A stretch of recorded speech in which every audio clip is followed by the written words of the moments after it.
देखो यार, अगर तुम लोग एडब्ल्यू और डब्ल्यूडब्ल्यूई दोनों को फॉलो करते हो तो ये वीडियो तुम्हारे लिए होने वाली है, क्योंकि इस वीडियो के अंदर हम यहाँ पर आज एडब्ल्यू के 10 ऐसे रेसलर्स की बात करेंगे जिनका एडब्ल्यू कॉन्ट्रैक्ट जल्दी ओवर होने वाला है और ये 10 रेसलर एडब्ल्यू को लीव करके पॉसिबली डब्ल्यूडब्ल्यूई को ज्वाइन करेंगे। तो गाइज, इसीलिए अगर आपको जानना है कि आखिर एडब्ल्यू कंपनी के वो कौन से 10 बड़े रेसलर्स है जिन्हें यहाँ पर एडब्ल्यू को लीव करके डब्ल्यूडब्ल्यूई को ज्वाइन करना चाहिए या फिर वो एडब्ल्यू को लीव करके डब्ल्यूडब्ल्यूई को ज्वाइन करेंगे, तो आप इस वीडियो को एंड तक जरूर देखना। वेल गाइज, पहला नाम जो एडब्ल्यू को लीव करके डब्ल्यूडब्ल्यूई को ज्वाइन कर सकता है वो यहाँ पर एडब्ल्यू के farmer TNT champion Scorpio sky होंगे। वेल, अगर आप लोग एडब्ल्यू को बिगनिंग से फॉलो कर रहे हो तो आपको मालूम होगा स्कॉर्पियो स्काई एडब्ल्यू के one of the founding wrestlers में से गए और वो यहाँ पर पिछले 5 साल से एडब्ल्यू के अंदर है। बट गाइज, यहाँ पर पिछले कुछ सालों के अंदर एडब्ल्यू के अंदर स्कॉर्पियो स्काई को काफी खराब बुकिंग मिली गई और अब यहाँ पर एडब्ल्यू के अंदर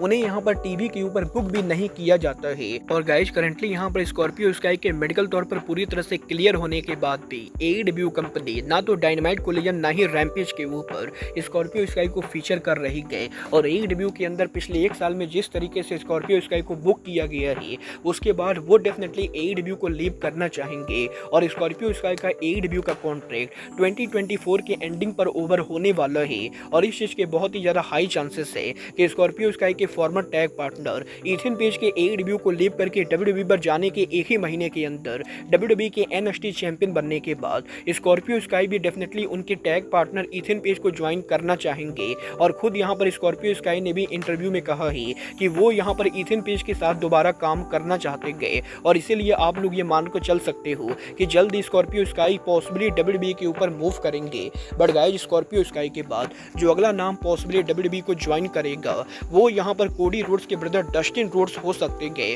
वेल गाइस, ये बात तो हम सभी लोगों को मालूम है। डस्टिन रोड्स ने लगभग उनके पूरे करियर के अंदर WCW और WWE के लिए काम किया है और करीबन 30 सालों तक रेसलिंग बिजनेस में WWE के लिए काम करने के बाद 2019 में कोडी के कहने पर डस्टिन रोड्स ने AEW को ज्वाइन किया। बट अब यहाँ पर कोडी AEW को लीव करके WWE पर वापस जा चुके हैं। तो गाइस, डेफिनेटली इस चीज के हाई चांसेस है कि डस्टिन रोड्स भी AEW को लीव करके WWE को ज्वाइन करे। और गाइस, क्योंकि डस्टिन रोड्स का AEW कॉन्ट्रैक्ट आने वाले 2 महीनों के अंदर ओवर होने वाला है, तो गाइस इसीलिए यहाँ पर कोडी रोड्स चाहे तो डस्टिन रोड्स को इन्फ्लुएंस करके AEW के अंदर बुला सकते गए। और गाइस, जिस तरीके से कोडी ने डस्टिन को WWE से AEW पर बुलाया था, कुछ उसी तरीके से कोडी डस्टिन को AEW से WWE के ऊपर मूव करने के लिए बोल सकते गए। बट गाइस, यहाँ पर डस्टिन रोड्स के बाद जो अगला नाम पॉसिबली AEW से WWE के ऊपर जाएगा वो यहाँ पर AEW सुपरस्टार सरिया हो सकती है। वेल गाइस, बात करें अगर यहाँ पर सरिया की, तो गाइस ये बात तो हम सभी लोगों को मालूम है, सरिया के AEW पर आने से पहले वो WWE के अंदर थी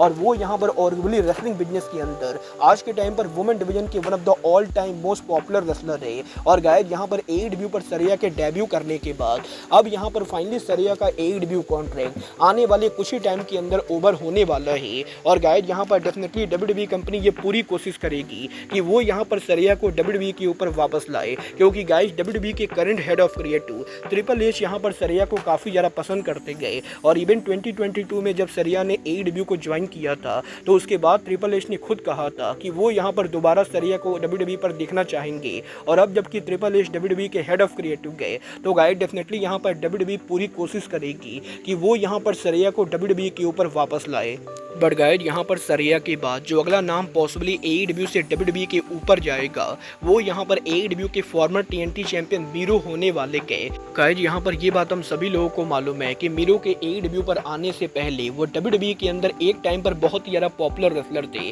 और WWE के अंदर रूसेफ डे के चैंट हर अरीना में होते थे। बट गाइस, जब से यहाँ पर मीरो ने AEW को ज्वाइन किया है तब से मीरो की स्टार पावर काफी कम हो चुकी है और AEW के अंदर मीरो को यहाँ पर सही से बुकिंग भी नहीं मिलती गए और मीरो यहाँ पर AEW के अंदर 2 मैचेस को रेसल करने के बाद 2 महीनों के लिए गायब हो जाते गए। और AEW में मीरो के इतने घटिया बुकिंग के बाद अब मीरो का AEW कॉन्ट्रैक्ट भी जल्दी ओवर होने वाला है और इस चीज के 99% चांसेस है कि मीरो यहाँ पर AEW को लीव करके WWE के ऊपर रिटर्न करना चाहेंगे, क्योंकि डेफिनेटली मीरो को भी मेन प्रॉब्लम विंस मैकमैन से थी और अब जबकि विंस मैकमैन WWE से बाहर जा चुके गए और ट्रिपल एच WWE के हेड ऑफ क्रिएटिव गए, तो गाइस आप लोग ये मानकर चल सकते हो कि मीरो के भी WWE पर रिटर्न होने के बहुत ही ज्यादा हाई चांसेस है। बट गाइस, यहाँ पर मीरो के बाद जो अगला नाम AEW से WWE पर मूव कर कर सकता है वो यहाँ पर AEW सुपरस्टार वार्डलॉ होने वाले गए। गाइज यहाँ पर ये बात हम सभी लोगों को मालूम है कि वार्डलॉ AEW के होम ग्रोन सुपरस्टार है और AEW के अंदर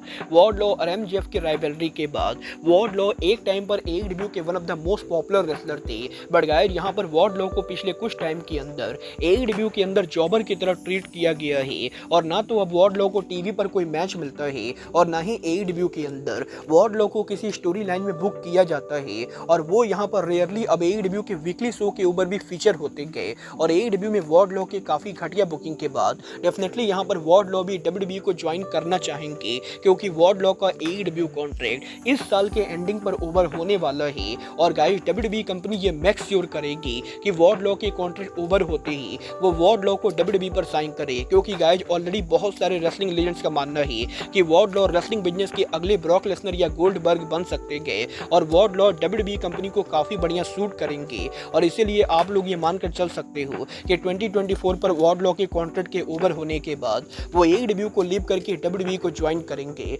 बट गाइस वार्डलॉ के बाद जो अगला नाम AEW को लीव करके WWE को ज्वाइन कर सकता है वो WWE former superstar Keith Lee होने वाले गए। वेल गाइस ये बात तो हम सभी लोगों को मालूम है। कीथ ली यहाँ पर WWE के NXT के ऊपर one of the biggest superstar थे और एक टाइम पर वो WWE के NXT पर अनडिस्प्यूटेड चैंपियन भी बने थे। बट WWE के मेन रोस्टर पर आने के बाद विंस मैकमैन के द्वारा कीथ ली को काफ़ी खराब बुकिंग मिली और इसकी वजह से यहाँ पर इवेंचुअली कीथ ली को WWE से रिलीज होना पड़ा। बट अब यहाँ पर जबकि AEW के ऊपर भी कीथ ली को WWE के मुकाबले भी खराब बुकिंग मिल रही गए और AEW के अंदर कीथ ली ने पिछले 3 साल के अंदर रेयरली यहाँ पर 1 साल भी काम नहीं किया है। तो गाइस डेफिनेटली यहाँ पर अब ये टाइम आ चुका है जब कीथ ली यहाँ पर AEW को लीव करके WWE के ऊपर वापस जाए क्योंकि गाइस कीथ ली का भी AEW कॉन्ट्रैक्ट इसी साल के एंडिंग पर ओवर होने वाला है और डेफिनेटली यहाँ पर विंस मैकमैन के WWE से बाहर जाने के बाद अब कीथ ली यहाँ पर WWE के ऊपर रिटर्न करना चाहेंगे और अगर यहाँ पर WWE कीथ ली को कॉन्ट्रैक्ट ऑफर देती गए तो आप लोग ये मानकर चल सकते हो कि जल्दी AEW सुपरस्टार कीथ ली आपको WWE पर देखने को मिलेंगे।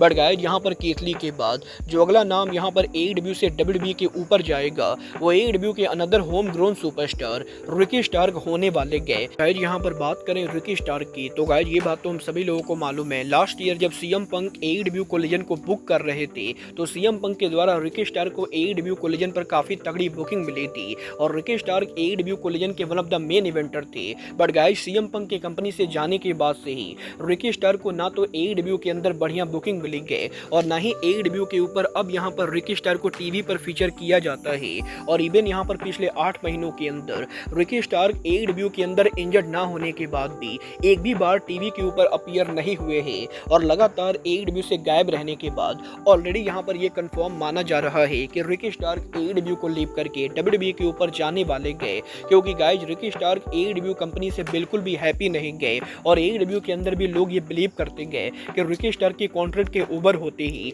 वो CM पंक को ज्वाइन करने के लिए WWE पर मूव करेंगे और गाइज रिकी स्टार्क वो नाम है जो पॉसिबली WWE के ऊपर 99% जाने वाला है। बट गाइज यहाँ पर जो फाइनल नाम 100% WWE पर जाने वाला है वो लूचा ब्रोज है। गाइज यहाँ पर ये बात हम सभी लोगों को मालूम है कि लूचा ब्रोज WWE के बाहर all time one of the most popular tag team है और लूचा ब्रोज वो टैग टीम है जो AEW के फाउंडेशन से ही कंपनी के ऊपर है। बट गाइज अब यहाँ पर 5 सालों के बाद लूचा ब्रोज ने फाइनली ये डिसाइड कर लिया है कि वो AEW को लीव करेंगे और लूचा ब्रोज को ऑलरेडी WWE की तरफ से ऑफिशियल कॉन्ट्रैक्ट ऑफर में मिल चुका है और जैसे ही लूचा ब्रोज का AEW कॉन्ट्रैक्ट ओवर होता है वो ऑफिशियली WWE के NXT के ऊपर मूव करेंगे। वेल गाइज ये है AEW के वो 10 बड़े सुपरस्टार जो AEW को लीव करके WWE को ज्वाइन करने वाले गए। वेल आप यहाँ पर इनमें से किसको WWE पर देखना चाहते हो आप लोग मुझे कमेंट करके बताइए। बट गाइज अब आज के इस वीडियो में बस इतना ही। मैं मिलता हूँ आपसे अपने अगले वीडियो में। बट गाइज तब तक के लिए